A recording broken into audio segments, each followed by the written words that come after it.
Hello everyone. So today we do quick revision chapter 22 discrimination and equality. This is our last video of this chapter. We have already done two more videos, part 1 and part 2. This is part 3 of this chapter. So today we do equality and further topics and complete this chapter. Okay, please watch this video more than one or two times, then all your doubts will clear. Okay, so today we do equality. Equality in its wider sense embraces gender, race, disability and discrimination on the ground of age, language or social origin, include belief or opinions.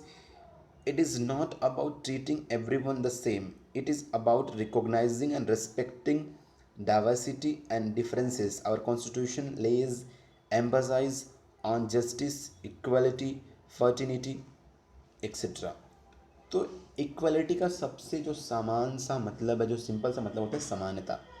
But समानता का मतलब ये नहीं होता कि सबको equal treat करो. हमें क्या करना पड़ेगा, सबको सबकी सिचुएशन के हिसाब से हमें सबके साथ इक्वल व्यवहार करना पड़ेगा. मैं आपको एक एग्जांपल देता हूँ. ठीक है, देखो एग्जांपल ऐसे है कि मान लो ए वॉल है, ये एक दीवार है. इस दीवार के पीछे बच्चे खड़े हैं. यहाँ पे 3 चेयर रखी गई है. ये 3 चेयर के ऊपर बच्चे बैठे हैं. ठीक है, तो एक बच्चे की एज है 5 ईयर्स, एक बच्चे की एज है 6 ईयर, एक बच्चे की एज है 7 ईयर. ठीक है, और यहाँ पे उनको कुछ वॉल के उस साइड मान लो कोई जानवर या एलिफेंट है, उसको उनको देखना है. तो अभी होगा क्या कि ये जो 7 ईयर का स्टूडेंट है, ये इसकी हाइट इतनी है, तो ये आराम से देख ले रहा है कि एलिफेंट है. जो 6 ईयर का है वो भी थोड़ा थोड़ा देख ले रहा है कि हाँ यहाँ पे एलिफेंट है. और इसके बाद जो 5 ईयर वाला है वो बस यहीं तक देख पा रहा है कि एलिफेंट है या नहीं है. तो अगर हम सबको सेम सेम चेयर पे खड़ा कर देंगे, सेम हाइट की, तो जो ये 7 ईयर वाला है, इसकी एज ज़्यादा है, इसकी हाइट ज़्यादा है, तो ये एलिफेंट को देख लेगा और ये 5 ईयर वाला नहीं देख पाएगा. तो इक्वालिटी का मतलब एज़ पर इंडियन कॉन्स्टिट्यूशन ये नहीं है कि हम सबको सेम चेयर पे खड़ा करें. अगर ये छोटा है तो हम क्या करेंगे, इसके लिए थोड़ी सी बड़ी चेयर रख देंगे, तो ये भी एलिफेंट को देख लेगा. हम थोड़ा सा इस जो सेकंड नंबर वाला है, इसके लिए थोड़ी सी बड़ी चेयर कर देंगे, तो ये भी एलिफेंट को देख लेगा. ये ऑलरेडी इसकी हाइट है तो ये भी एलिफेंट को देख लेगा. अभी क्या हो रहा है, हम अभी तीनों एलिफेंट को देख पा रहे हैं. तो यहाँ पे क्या हुआ कि हमने क्या करा, हमने तीनों की, इसकी चेयर की हाइट ज़्यादा रखी, फिर इसकी चेयर की हाइट और इसकी चेयर की हाइट थोड़ा कम रखी, क्योंकि ये ऑलरेडी हाइटेड है. तो उसी प्रकार से जो हमारा समाज है, जो हमारी सोसाइटी है, उसमें अलग अलग जो क्या है ग्रुप के लोग रहते हैं. तो जो लोग पिछड़े लोग हैं, जो लोग थोड़ा गरीब हैं, हमें क्या करना पड़ेगा उनके साथ थोड़ा सा ज़्यादा उनको सपोर्ट करना पड़ेगा एज़ पर आवर कॉन्स्टिट्यूशन. ठीक है, तो इक्वलिटी का मतलब क्या हो गया कि हमें जेंडर या किसी के कास्ट, किसी लैंग्वेज, किसी के साथ में हमें कोई भेदभाव नहीं करना है. और हमें क्या करना है, सबको एज़ पर उसकी सिचुएशन हमें उसको क्या करना है, सपोर्ट करना है. और हमारे कॉन्स्टिट्यूशन ने किस बात पर ज़्यादा ध्यान दिया है, जस्टिस. हमें सबको क्या करना है, न्याय देना है. इक्वलिटी, हमें सबको समानता रखनी है, किसी के साथ भेदभाव नहीं करना है. भेदभाव का मतलब ये नहीं होता कि आप जो पिछड़े लोग हैं उनको आप उनका सपोर्ट नहीं कर सकते हो. जो लोग पीछे हैं उनका सपोर्ट करेंगे, और जो लोग आगे हैं उनको रोकेंगे नहीं. तो फिर क्या होगा, आगे चल के सब इक्वल हो जाएंगे. ठीक है, फर्टिनिटी, हमें क्या करना पड़ेगा, भाईचारा बनाकर रखना पड़ेगा. आपस में हम क्या करेंगे, लड़ाई नहीं करेंगे, क्योंकि जब हम आपस में लड़ेंगे तो दूसरा कोई हमारा क्या करेगा, फ़ायदा उठा लेगा. ठीक है, all human being are born free and equal in dignity and rights. हम सब ईश्वर की संतान हैं, हम सब का जन्म हुआ है, हम सब की एक डिग्निटी है, हम सब की एक सेल्फ रिस्पेक्ट है, और हम हमारे सबके क्या है, एक अधिकार है. तो हम किसी के राइट का वायलेशन नहीं कर सकते.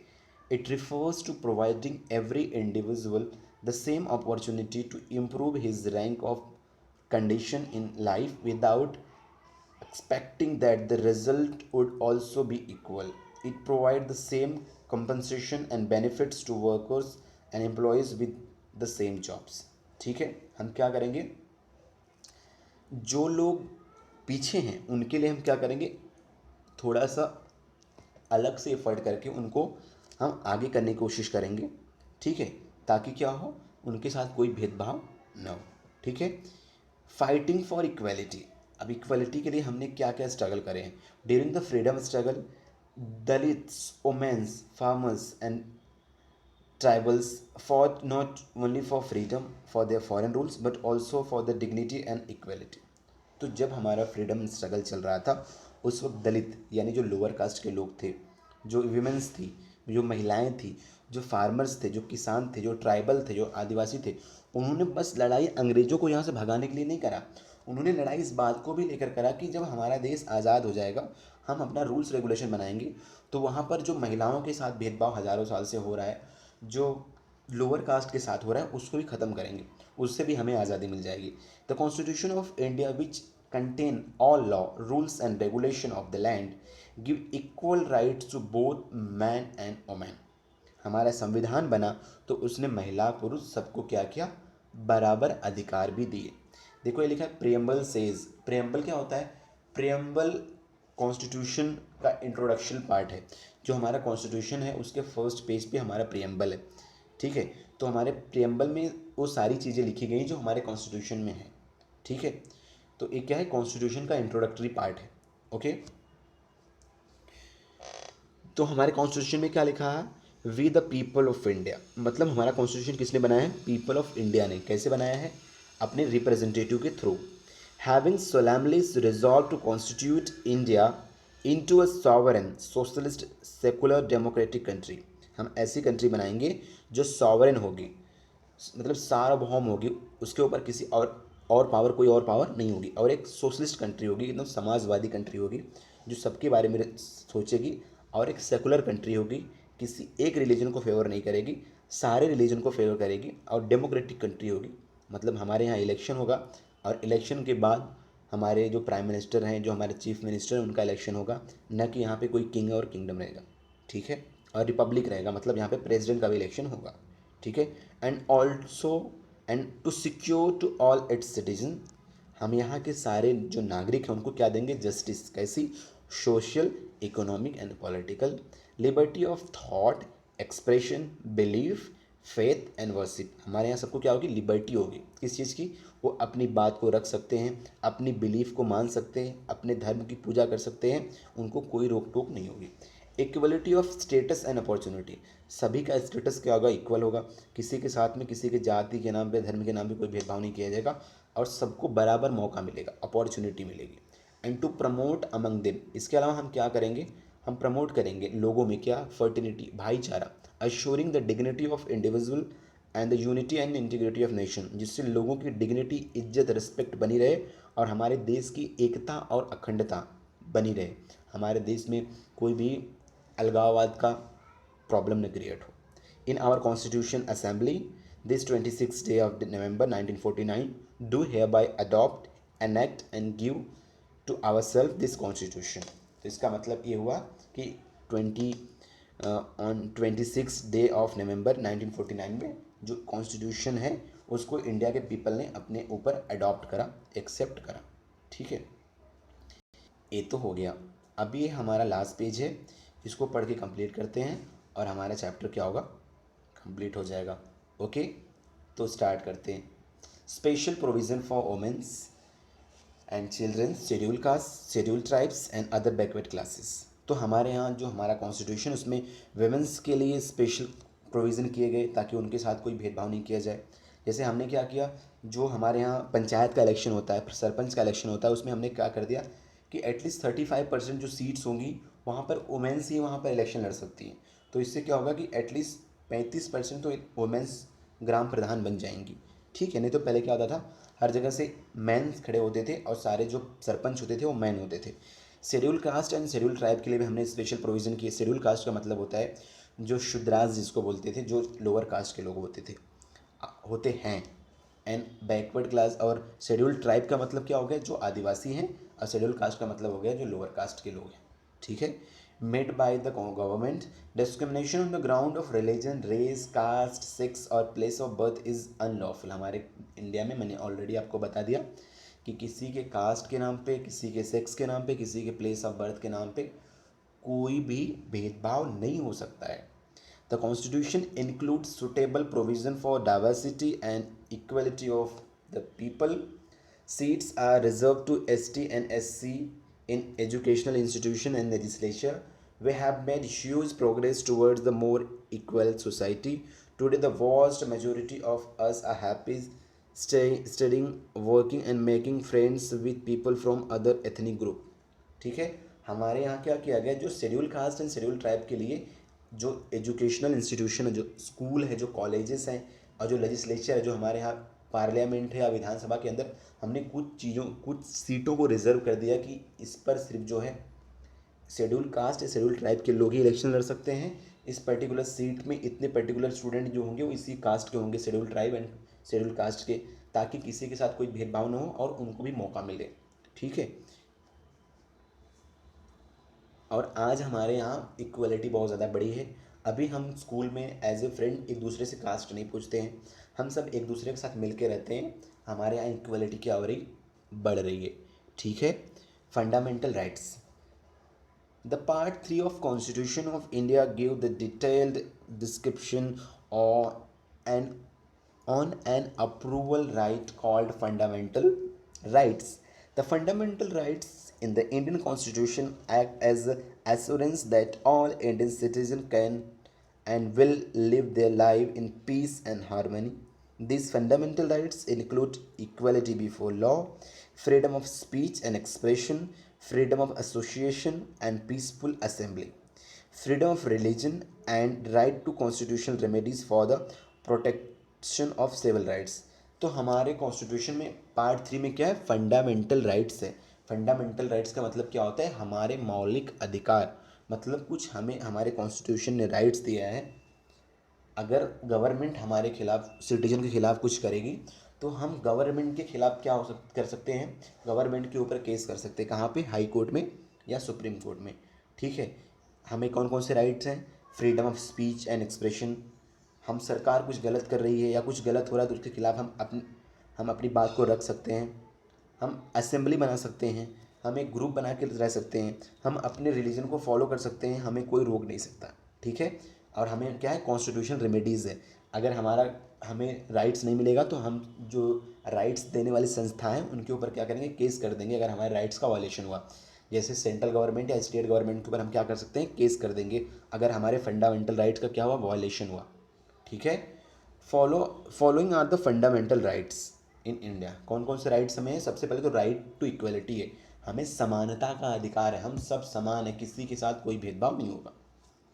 The right to equality has been provided in Article 14, 15, 16 and 17, 18 of the Constitution, which means equality before law, ruling out any prejudice on the basis of race, religion, caste, gender or place of birth. This right also means an equal opportunity with respect to employment, abolition of untouchability, also abolition of titles.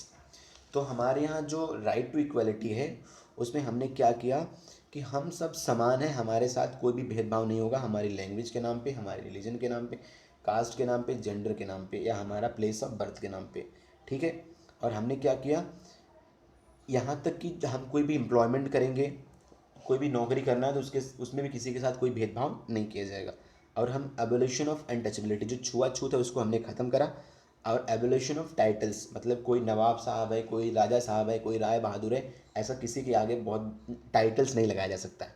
ठीक है, सिर्फ कौन से title लगाया जा सकता है, जो एकेडमिक होंगे या तो जो आर्मी के होंगे। जैसे किसी के नाम के आगे भारत रत्न लगाया जा सकता है क्योंकि वो एकेडमिक है, लेकिन किसी के नाम के आगे राजा महाराजा नहीं लगाया जा सकता। ठीक है, right to freedom, article 19 to 22 says everyone has the freedom to choose his or her occupation or profession. Everyone has a right to speech and expression, right to assembly peaceful or to form an association, right to move freely throughout the territory of India, right to life and liberty, right to reside and settle in any part of India and so on. तो article 19 से 22 में क्या कहा गया कि right to freedom है, हमें किस चीज़ का फ्रीडम है, हम कोई भी बिजनेस कर सकते हैं, बस उस बिजनेस से पब्लिक को कोई प्रॉब्लम ना क्रिएट हो और पब्लिक के हेल्थ को लेके कोई इशू ना हो। हम कोई भी प्रोफेशन कर सकते हैं, हम अपनी बात को अपनी एक्सप्रेस कर सकते हैं, ठीक है। और पीसफुली शांतिपूर्ण तरीके से हम बहुत सारे लोग एक जगह इकट्ठा हो सकते हैं। अभी फ़िलहाल नहीं हो सकते क्योंकि अभी कोविड चल रहा है, ठीक है। Right to move freely throughout the country, हम इंडिया के किसी भी पार्ट में जा सकते हैं, हमें कोई रोक नहीं सकता। Right to life and liberty, हमें अपनी ज़िंदगी हमें जीने का अधिकार है, लिबर्टी के साथ में, ठीक है।